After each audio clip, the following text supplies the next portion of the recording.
Welcome to The Reach on ThisIsRnB.com. I'm Rocky, your host, and I am here with Dane Reid of Dane Reid Media, who is a veteran voiceover artist, almost 20 years in the game, has done like over 10,000 projects. Some of your favorite celebrities, he's done the voiceover, the commercials for, some of your infomercials and so forth. So Dane has been all over, and we're going to get to know what he's done because he's worked with companies such as Pepsi and has worked with just so many big names in the business. So when we talk about the reach, we always want to talk about who is behind the scenes of some of our major events. And Dane is one of those guys. So welcome to you, Dane.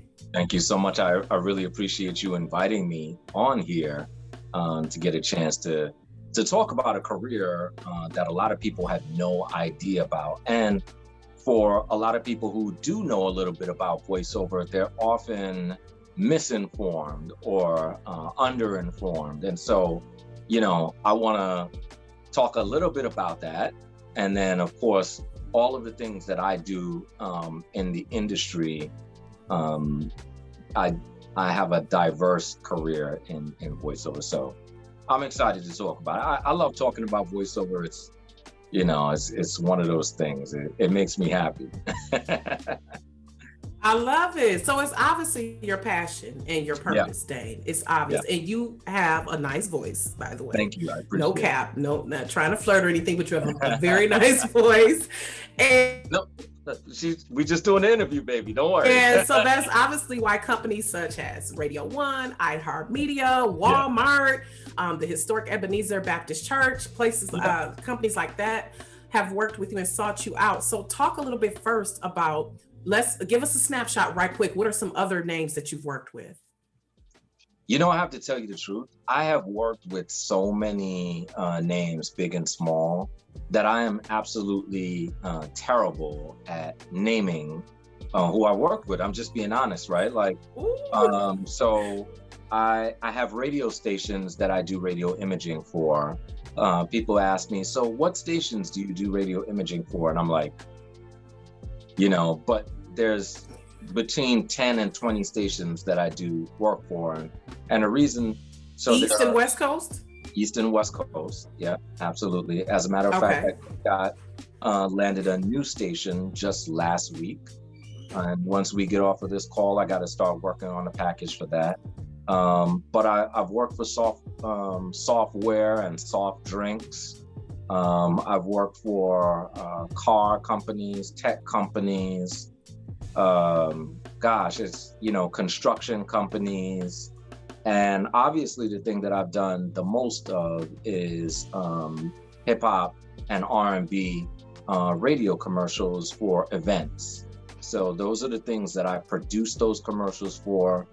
I've done thousands and thousands and thousands of those commercials for concerts and clubs of the biggest names in hip hop and R&B. We're talking the Drakes, the Beyoncés, the Jay-Z's, the Puffys, the Rick Rosses, the Cardi B's, just you can name the person. And if they're big enough, and even some of the smaller people, I've done their commercials. Yeah. So I love it. So it runs the gamut. Yeah. Yeah. And then I love it. So wait a minute, right quick. Oh, okay. And then when I'm finished with that, I'm doing, the tax commercial. It's just okay. And I've heard you did the coronavirus, of course. Through this pandemic, I'm glad you're still working to do that because I heard your coronavirus spot as well. Right, exactly. So especially early on in the coronavirus, I was called to do a lot of radio imaging stuff, giving people information and giving people hope as well, right? Because an imaging person. So I'm sorry, Dane. Right quick, can we explain to people what radio imaging means? Absolutely. So people layman's terms, what is that? Mm-hmm. Every station has a big voice. It's a branding voice. It's the authoritative voice of the radio station. You hear them at the top of the hour, but they announce all of the concerts for the radio station, the efforts by the radio station, the charities that the radio station is doing.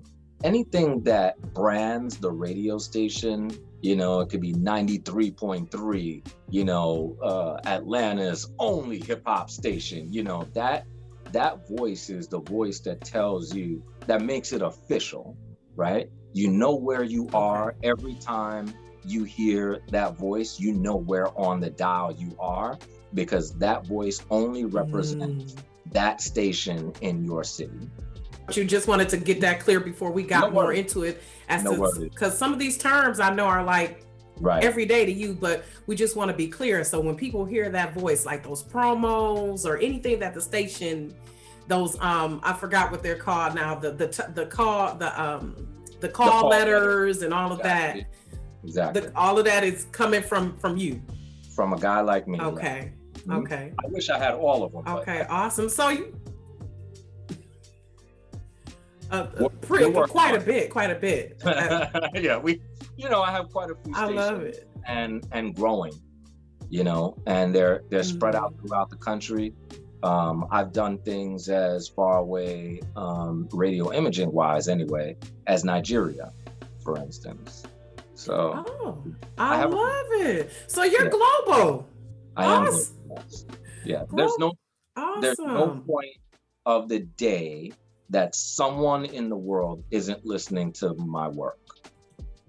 There's not a minute or a second a day that my voice isn't being heard.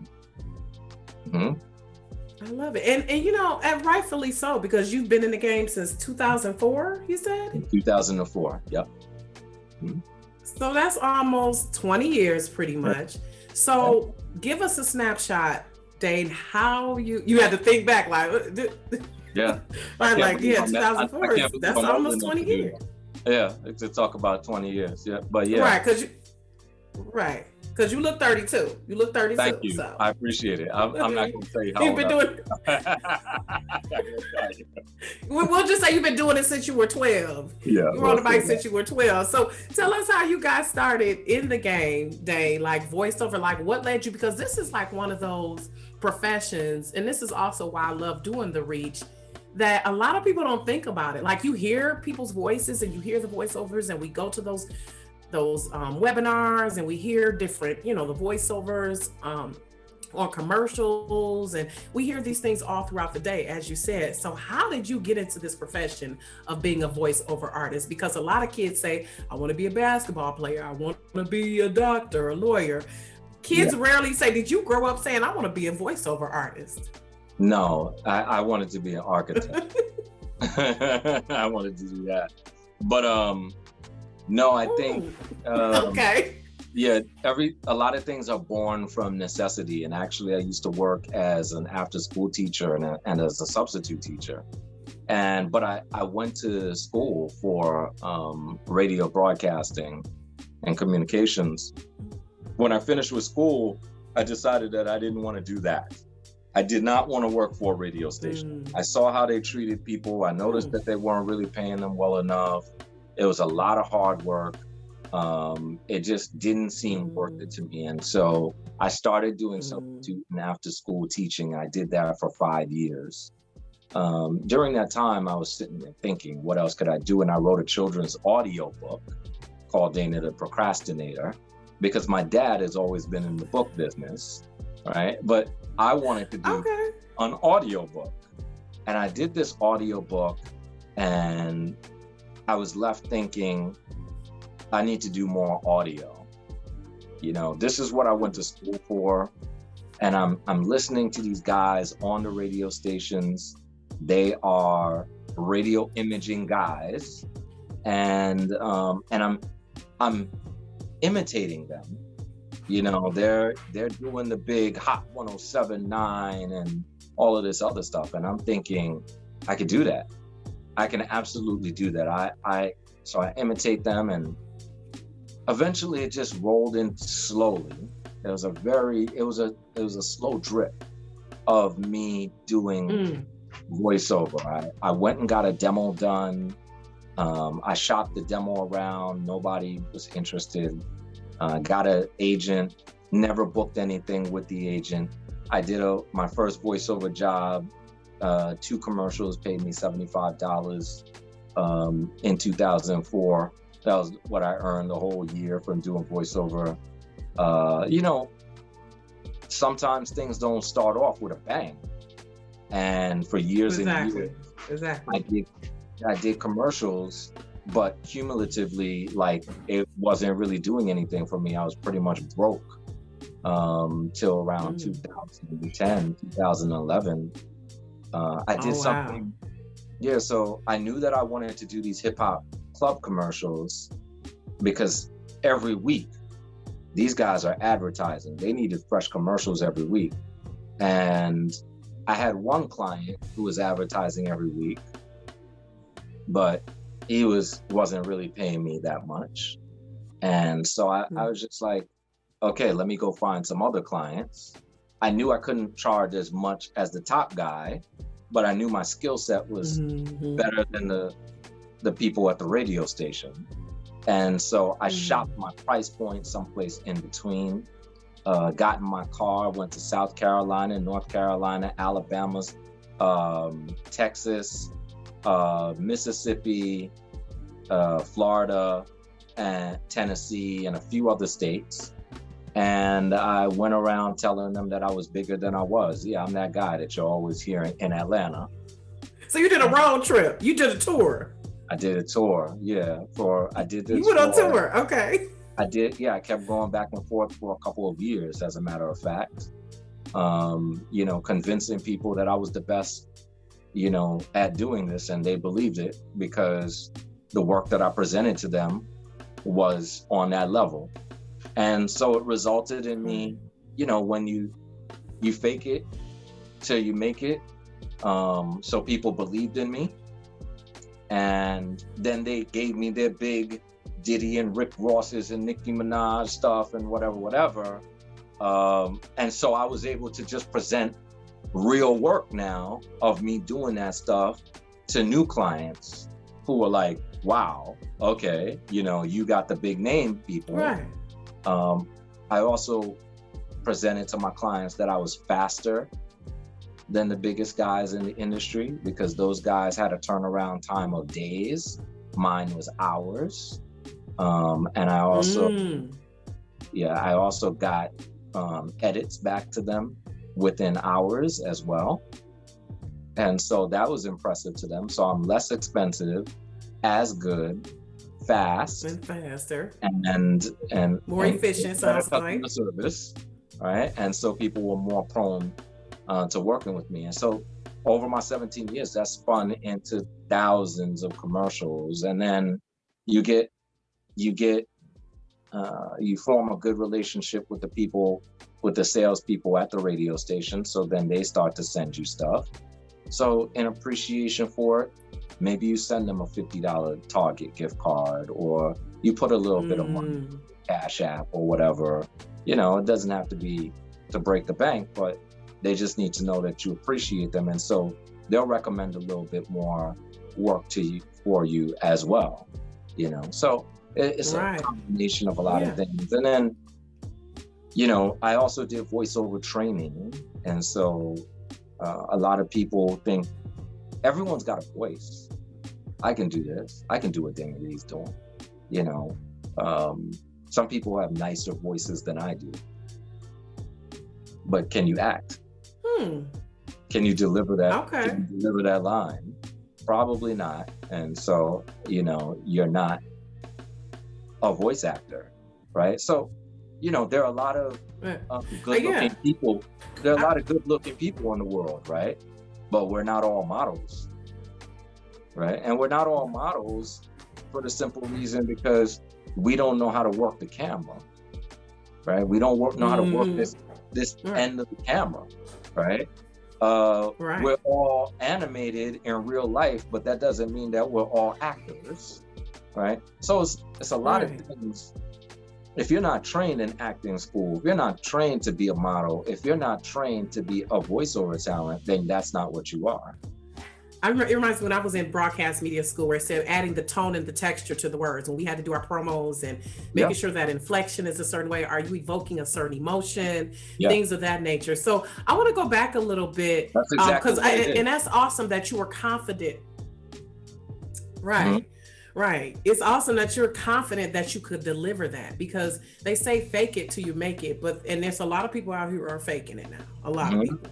But there are also a lot of people like you who actually have honed their craft, Hmm. who have obviously studied some of the greats. And that's what I was going to ask you. Who are some of the people that you modeled after? Like we all have our role models. So Oh as you yeah, were breaking into the industry or when you know, like who are some famous or not so famous voices who inspired Dane? Who yeah. you picked So up your techniques from? yeah, so in my industry, the people who are big are not necessarily people who you know their names. You know, they're people who are sitting in their home studios, sometimes in a closet, and with their Oh, clothes and a really good microphone. Sometimes not even a good microphone. You know, sometimes just a microphone, right? And then they send it to post for editing, and those people make it sound good. You know, but some of the people, I have a mentor here who taught me how to produce commercials. Darren Florence, postman. He, one of the nicest guys, took me into his studio one day and just said, "Hey, I'll teach you how to produce these commercials," which became incredibly valuable, right? Like he's a voice guy. We do the same thing. He could have said, forget you. You know what I'm saying? You're trying to take some of right. my work. But no, he didn't do that. You know. I'm a big fan of Rick Party. And he had a syndicated morning radio show, Rick and Sasha. He's also an incredibly accomplished voiceover guy, right? And someone who I admire his career. But there's so many others. There's so many others. It's just like, and a lot of these people, I know a lot of these people, right? And they've been super kind to me and teaching me things. So I'm often on the other end of the camera, interviewing voiceover talent in person. So I travel a lot, I fly a lot, and when I come to people's cities and I know that there's a pretty accomplished colleague of mine, I'll sit down with my camera. I think you may be able to see the camera somewhere behind me. Let's see. Maybe somewhere back there. Okay. And I'll take that I camera see, with yeah. me. Yeah, I'll take that camera with me and I'll interview some other voiceover talent and help people out with tips and tricks about the voiceover industry. So, I post those things on my Okay. YouTube or on my website, both. Okay. So do you do Website. workshops? So I've Is it I've like done workshops that you do, mentoring you? so I have done those, but on my website it's just interviews with other colleagues who are, you may not Okay. know their work, but you know their voice, right? So Okay. yeah, so you may know, for instance, the guy who does the Fox and CBS promos. I interviewed him, and Okay. You said that you go around and you interview different voiceover talents. So you kind of have like your own show featuring in yeah, a way yeah, yeah. voiceover talents. So who are some of the people you've featured or interviewed? So I've interviewed everyone from Joe Cipriano, who is the voice of CBS and Fox promos. You may have heard him. You said it's Joe Cipriani? Cipriano. Uh-huh. Zipriano. Yeah, Zipriano. So like when we hear Fox TV shows come on and CBS yep, TV like shows, The that's him. Simpsons. When we hear the commercial. Exactly. Yep, The Simpsons. He was one of the voices who did the promos for The Simpsons. I've interviewed voiceover Pete, right? Who, if you're a gamer, right, you may know voiceover Pete because he does like a lot of things for gamers on YouTube. Okay, so I've interviewed voice actor websites team. They're responsible for putting together most of the great websites for voice actors in my industry. Just a lot of different people. Yeah. Okay. Okay. So let's get to know Dane personally a little bit. Like where are you from? Do you have, of course you have family. Yeah.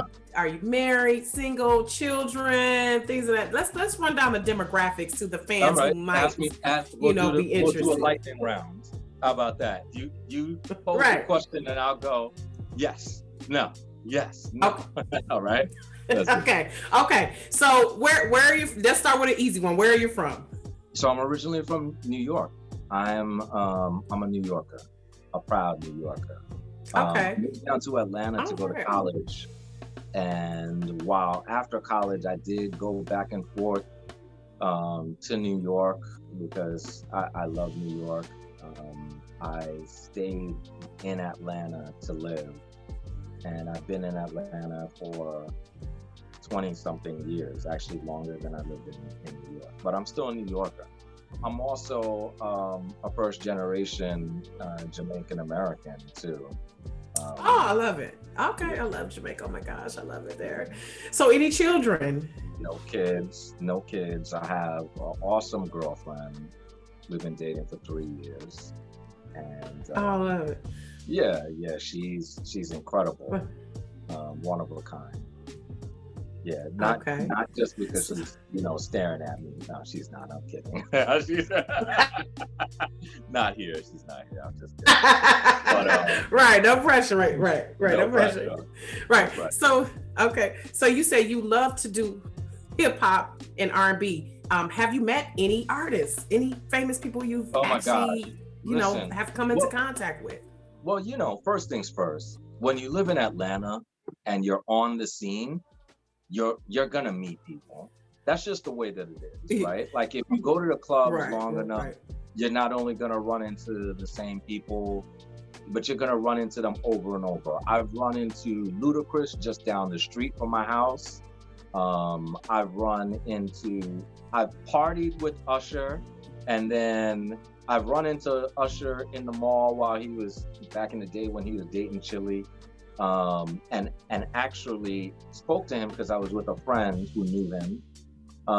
And I did a project in 2017 where I was the voice for this thing that appeared basically in the State Farm Arena, which was a Phillips Arena at the time. And Usher comes and stands right in front of me. And I'm like, dude, like, can I get some space kind of thing? There's actually a picture of me standing behind Usher, and it's taken out of context. It looks like I'm stressed because he's right in front of me blocking my way, but I'm not. Like I really just stepped to the side to see, you know what I'm saying? But you run into celebrities all the time. Just in that night, it was for Andrew Young. I did the voiceover for all of the civil rights leader. Yeah, for all of the film stuff. Okay. And so you can imagine Hank Aaron was there. That was an event that I met Hank Aaron before he passed. I met the mayor of the city at the time, Mayor Reid, no relation.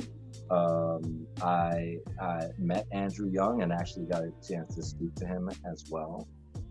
There were a bunch of people at that event in particular, but there have been plenty of events that I've met, Little Kim. I've been backstage. I've been backstage with Dave Chappelle, talking to Dave Chappelle. Oh my gosh, I love it. Yeah, like Dave, I'm backstage and I'm watching. I can totally see you being on his show. I'm a little bit funny, just a little bit. right. So what are some other things you like to do besides voiceover? Because I was reading you're into martial arts and weightlifting. Yeah. So what are some other things that Dane does when he's not voiceovering? Yeah, so I haven't been doing much of the things that I enjoy because of the pandemic. And the gym is a risky place during the pandemic. So I haven't actually lifted weights in a year. I've, deflated a little bit, but it's okay. I'll get back to it. Martial arts is I enjoyed doing judo. I enjoyed doing Krav Maga, but those things are close contact sports, and so Right. I'll get back to those things. I'm glad we were able to delve a little bit into what the voiceover industry does. And if people let people know where they can find you so they can follow you and hear some of your work and possibly get some more tips from you on how they can get into the industry. Yeah, so social media wise, I prefer to be followed on LinkedIn. So you can find me at Dane Reid on LinkedIn. In terms of finding me, generally speaking, you can go to my website at DaneReidMedia.com. So Dane Reid Media, DaneReidMedia.com. Take a listen to my work. If you're interested in hiring me, then sure, send me a message. If you're interested in just connecting with me, go to LinkedIn and connect with me there, because my website is really only for potential clients. Okay, awesome. Now, what about your YouTube channel? YouTube.com/Dane Reid Media. I love it. I love it. Definitely. Well, thanks. Awesome. Well, thank you so much, Dane. I appreciate it talking to you. Is there anything else you want to leave with our viewers? Yes. Mask up. Yeah. Right. So we can all get back outside. Get the vaccination. I promise you're not going to disappear. I haven't, and I've been vaccinated for more than a month. Okay. Okay. You look like you're doing well. Yeah. Okay. Yeah, I'm doing all right. Except for that slight tick. Right. All right. Well, thank you so much, Dan. Thank you. I appreciate you.